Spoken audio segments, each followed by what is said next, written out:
Welcome to the Sageful Life. I'm Maria Nicholson, and I'm so grateful you're joining me today.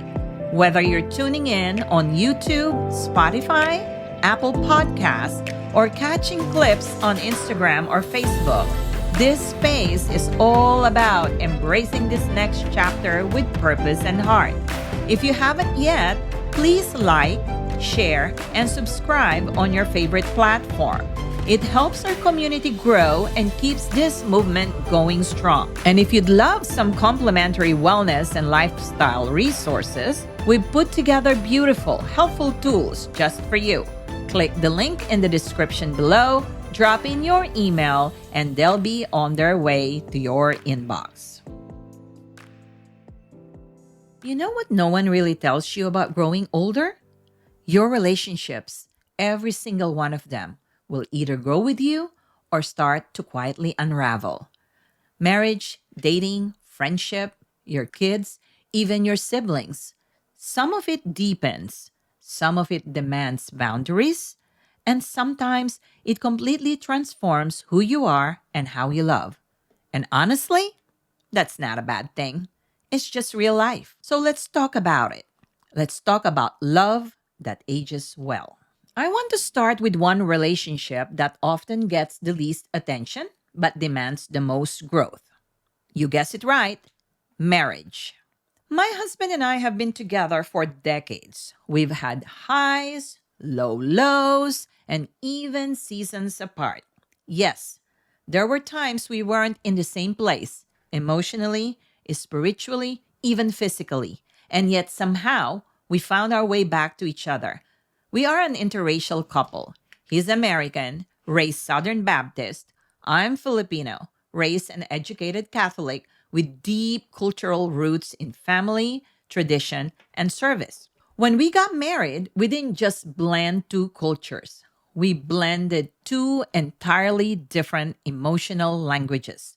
My family shows love through acts of service and gifting.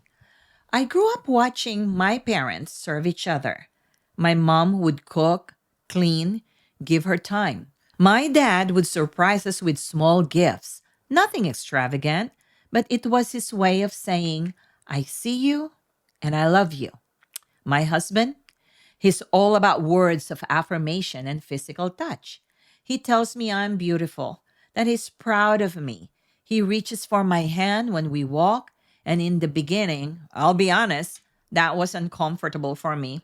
I wasn't used to hearing those words or being so publicly affectionate. I didn't know how to respond.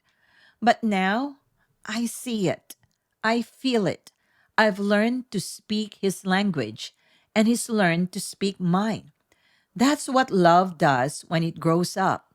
It stops trying to be right and starts trying to understand. Let's switch gears and talk about dating in midlife. I've had so many conversations lately with women in their 50s, 60s, and even 70s who are either getting back into the dating world or finally ready to explore companionship again.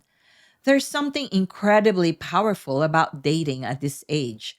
You're no longer looking to be someone's everything. You're looking to be seen as you are, wrinkles and wisdom included. You're not pretending to like football or hiding your real opinion to keep the peace. You know what you want, what you need, and you're not afraid to ask for it. But here's the truth. Dating after 50 isn't about finding someone to complete you. It's about finding someone who complements the life you've already built. And if you're in that season, take your time. Get curious. And remember, it's not too late. It's never too late for new love. Now let's talk about our children, especially adult children. As a mom, there's nothing more complex than learning how to love your grown kids without trying to parent them the way you used to. There was a time when I was the one telling them when to sleep, what to eat, what's best for them. But now, they're making their own choices, living their own values, pursuing their dreams. And it's tough sometimes, letting go without feeling like you're losing them. I remember a moment when one of my daughters lovingly said, "Mom, I've got it.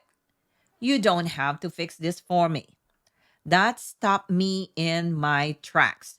I wanted to help, to protect, to save. But what she really needed was for me to trust her. As our children grow, our job is to shift from manager to mentor, to become the safe space, not the instruction manual. And let me say this clearly: if you're feeling like your kids are pulling away, it doesn't mean they love you less. It may mean they're learning how to love themselves more. Hey, friends! Everything we use and love is now linked on our website at thesagefullife.com. You'll find tools that make life safer, easier, and more joyful. When you shop through our page, it's at no extra cost to you, but we may earn a small commission.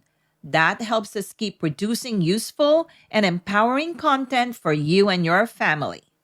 Now, let's get back to it. Now, let's get really real because many of us are or will be caregivers.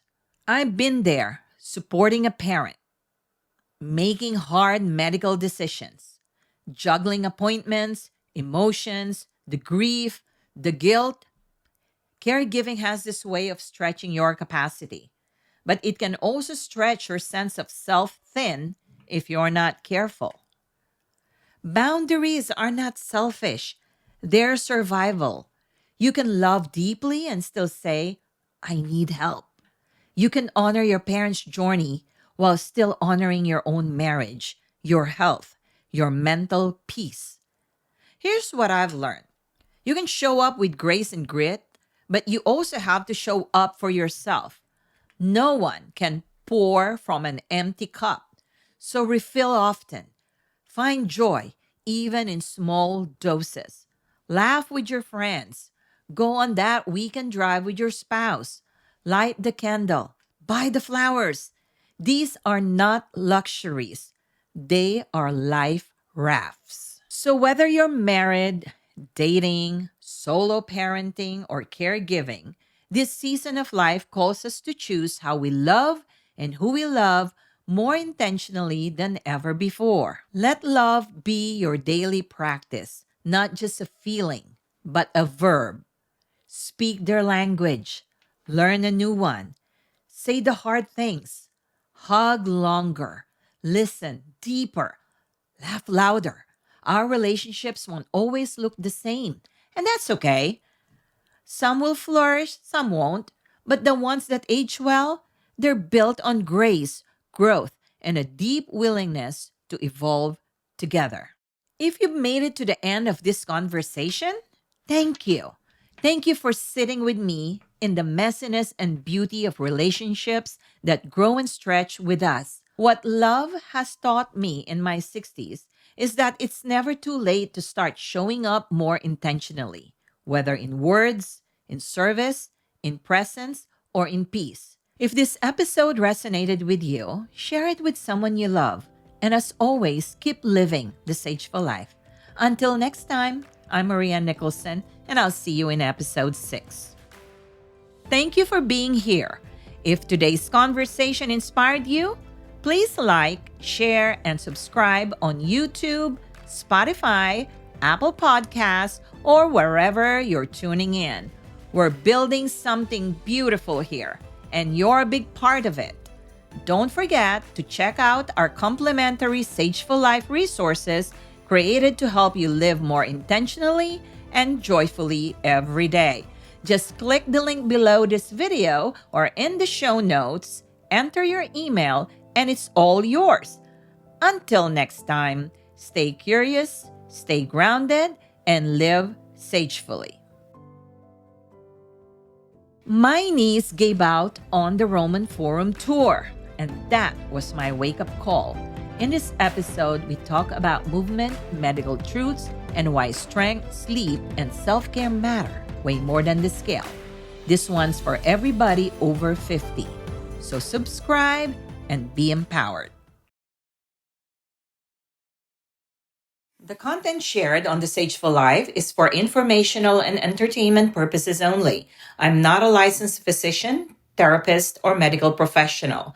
Nothing discussed should be taken as medical or professional advice. Always consult your own healthcare providers or qualified experts for guidance specific to your needs. Our goal is to spark thoughtful conversations, not to diagnose, treat, or replace professional care. Listener discretion is advised.